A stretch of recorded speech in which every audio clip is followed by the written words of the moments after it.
This house is mine. I paid for it. Get out. You won't survive without me on your part-time wages. Ha ha ha. Henry sneers and gleefully unfolds the divorce papers. My name is Olivia, and I'm 33 years old. Recently, I started working part-time at a nearby grocery store. I met Henry, my husband, at work. We got close, married 3 years ago, and I left my job soon after.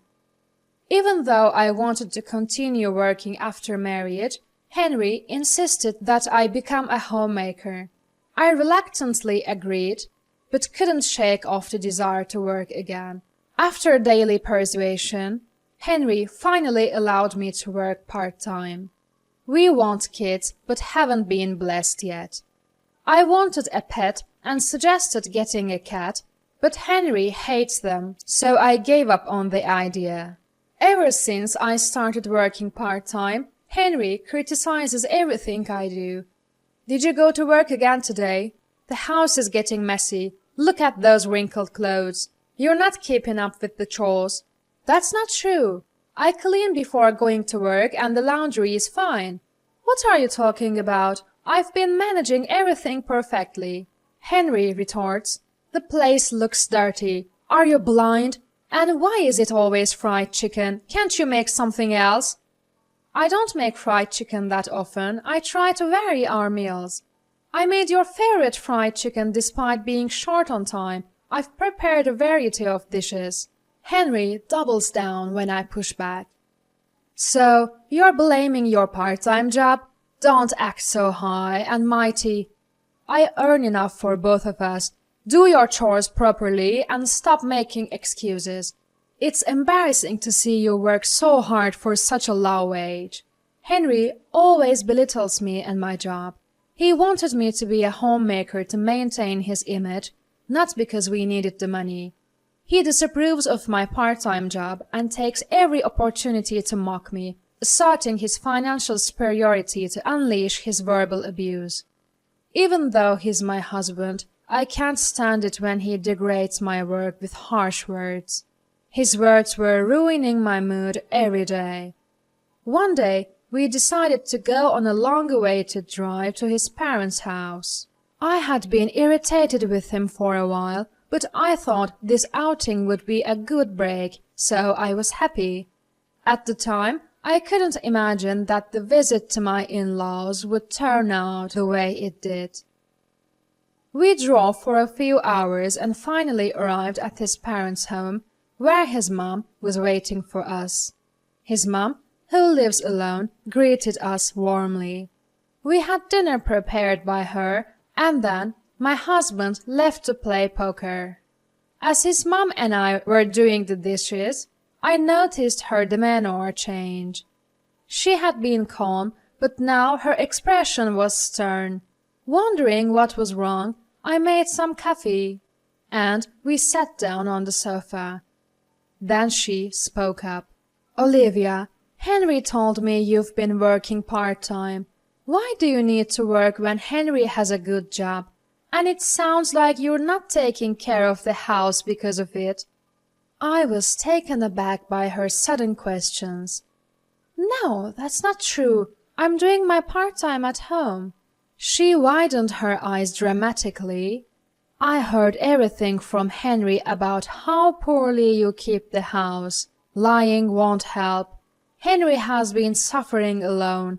He comes home to a dirty house after a hard day's work. You're even failing at cooking decent meals. Quit your part-time job. No one at your workplace would even care if you left. Your job is to be a homemaker. Don't embarrass yourself as Henry's wife. She's an old-fashioned woman who got married right after school and has never worked outside the home. My husband also believes that's what a wife should be like. That's why they both dislike the idea of me working. But her words were too much. I felt devastated by her heartless comment that my job doesn't matter and that no one would miss me if I left. I find my part-time job rewarding and everyone there is nice. They treat me well and rely on me. Tears filled my eyes as I couldn't believe they thought so little of me. What shocked me even more was that my husband was talking badly about me behind my back. I do manage our home. Actually, because of my part-time job, I've been putting in more effort to manage the house well. I know my husband's job is tough, so I've been doing my best to support him. But to think that he and his mom were talking bad about me over the phone, I just couldn't believe it. I was quite depressed for a few days, but then I remembered my dad's face. Ever since Mom passed away, he's been living alone in our family home. I haven't seen him for a while because I've been busy. I felt like hearing his voice, so I called him. Usually, he picks up right away, but that day the phone kept ringing.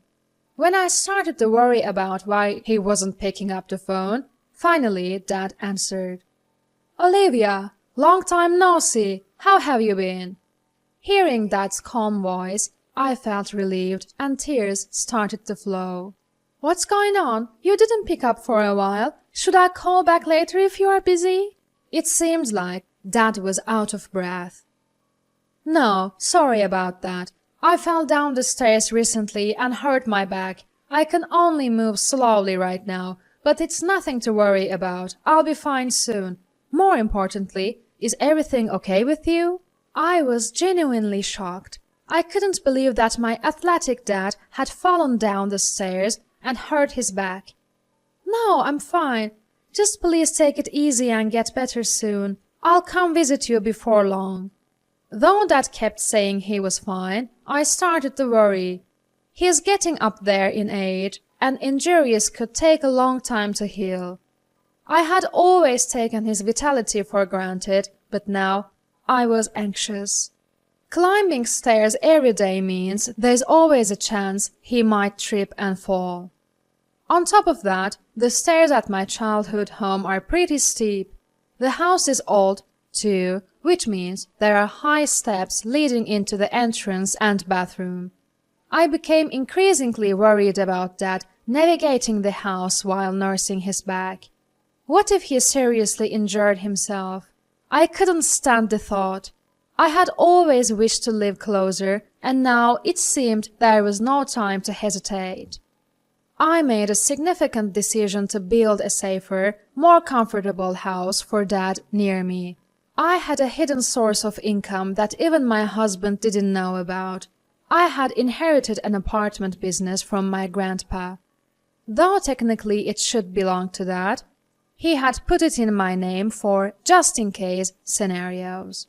Dad always told me it's best not to talk about this, so even my husband doesn't know. I had saved all the rental income up until now. With that money, I could build Dad a new home. I've always been a worry for my dad, never really been able to give back to him. Now, I finally have a chance to give him the best gift of his life.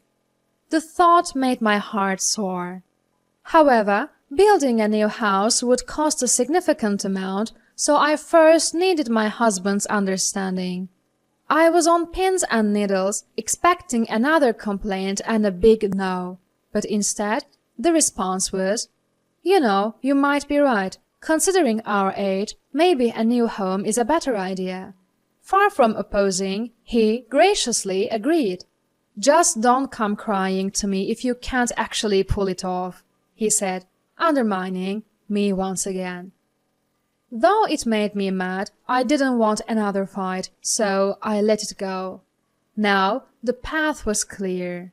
I immediately started to search for reputable contractors and pushed ahead with the plans, though my husband didn't seem pleased.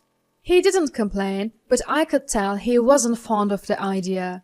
Then, one day, I was shocked when I went to the bank to withdraw money for groceries. $3,000 was missing from our account. I was shocked to see $3,000 missing from our joint account. I didn't remember spending that much money. There was only one person who could have done this. It was hard to believe my husband would take money without asking, But the reality was that the money was gone. That night, I confronted him. "Hey, I went to the bank today and $3,000 was withdrawn from our living expenses account. Do you know anything about this?"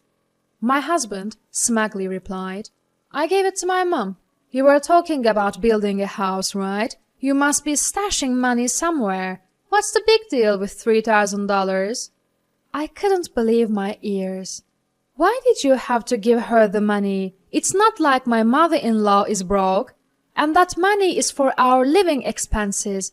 You can't just give it away without asking me. That's totally unfair." My husband snapped back. "What do you know about my mom? She said she's struggling. What's wrong with a son helping his mother? Besides, I earned that money. What I do with it is none of your business. If you're upset, go earn your own money part-time. See, you've got nothing to say. Don't ever complain about what I do again," he shouted and stormed out of the room.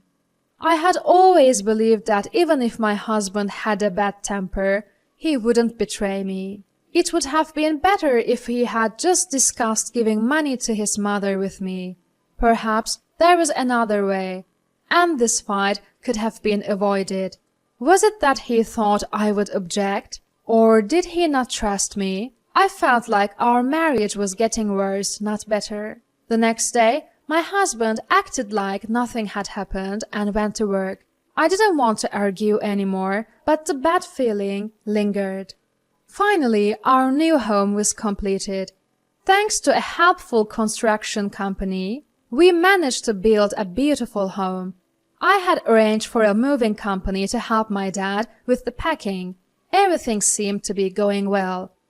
With just 2 weeks left until the moving day, I was brimming with joy at the thought of honoring my parents in the home I built. The plan for the big day was to go to the new house with my husband to help my dad unpack. But when we sat down to discuss the day's schedule, my husband dropped an unbelievable bombshell. "Hold on, that house isn't for your dad.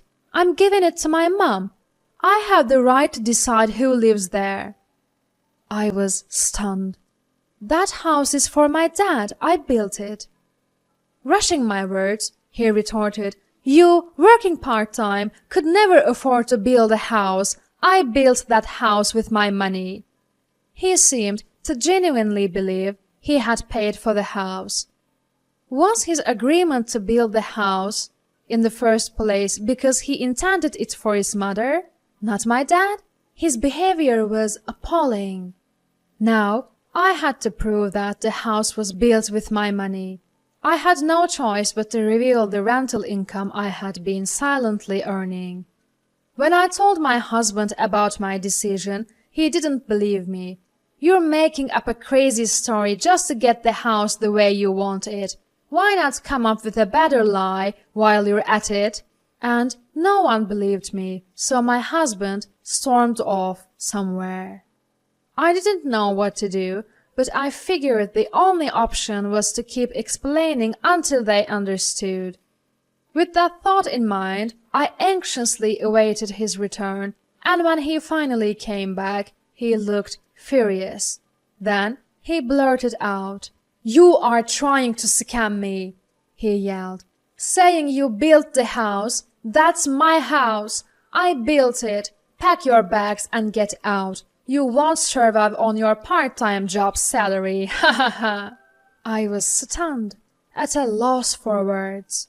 It was too much, too fast. I had built that house, and being told to leave was shocking. "Sign this and be gone by tonight," my husband said, throwing the divorce papers on the table and walking away. His part was already filled out. After mocking me all this time, pushing a divorce paper in my face like I'm beneath him, that's just despicable. He must have done this awful act to bring me to despair. He probably thought that by bringing up divorce, I'd back down and let his mother move into our home. Sadly for him, I have enough income to sustain myself even without him. I reached my boiling point. I signed the divorce papers and left, heading to my dad's place with all my stuff. Dad was surprised, but welcomed me warmly. "Come on in." After I told him everything, he patted me on the back. "Then let's live together in a new home. I'd be happier that way." He said just that. Moving day came, and everything went smoothly, probably because my arrival sped up preparations. Although it felt eerie how my husband didn't make a fuss despite all his previous claims about the house being his, I tried not to think about it. Then, a few days into my new life with Dad, something unbelievable happened. Curious about the noise outside, I looked out the window. A moving truck had parked right in front of our house. Turns out, this is their new home. When I asked what was going on, I learned that my husband was the client and he'd be arriving with his mother soon. My dad and I already live in this house, and it looks like he's planning on moving in uninvited. We're already divorced, so he's practically a stranger now. We don't want him barging in. His pushy attitude creeped me out, so I told the movers to halt and rang up the police, after consulting with my dad. After explaining the situation to the officers, they confirmed that not only did he have no right to live here, but even stepping foot inside against my will was illegal trespassing. Just then, my husband and mother-in-law strolled in, all relaxed. Upon seeing the police officer, they both started to panic and get flustered. It seemed like it finally dawned on my husband that I had built this house. But between a panicking mother-in-law at his side and a barrage of questions from the officer, he had already lost his composure. "Why can't I live here? What's going on?" He raised his voice, desperately trying to resist. Watching my husband act like that, I felt done dealing with him. But to protect me and my dad, I quietly handed my trump card to the police. Thanks to the cops, the situation was diffused. But he found himself in a pickle. He had already given up his apartment, so now he was stuck with a ton of belongings and nowhere to go. I was worried about my husband's repeated verbal abuse, or in other words, evidence of domestic violence. For quite some time, I couldn't stand his harsh words anymore. I'd planned to get back at him someday, so I installed surveillance cameras around the house and recorded everything. The footage showed me diligently doing housework and my husband relentlessly hurling unreasonable insults. Thanks to this evidence, I managed to corner him even further. I hired a lawyer and initiated a lawsuit, eventually securing a financial settlement in the divorce. My husband spent all his savings, the money from selling the family home and the settlement money on moving and compensating me. Now, it seems he's living in a rundown apartment with his mother. Word spread quickly at his workplace. Colleagues who noted something off about his character started to distance themselves, leaving him isolated and scorned by everyone in the company. As for me, I finally got the cat I've always wanted. Dad's back is much better now. And we are even talking about taking a trip with the cat. I also used the settlement money to start a business that sells cat-related products. While the initial phase had its ups and downs, the customer base has slowly grown and the business is doing well. Life is peaceful and genuinely enjoyable every day. I never thought the steps I took for Dad's well-being would also lead to my own happiness. I truly feel it was the right decision. And there's another recent development that's made me happy. There's a man who frequently visits my shop and always has delightful conversations with me. He is a wonderful person, kind to both people and cats. We've planned to go for a drive together soon. I'm going to live my life freely and joyfully. The anticipation of new happiness ahead has my heart soaring.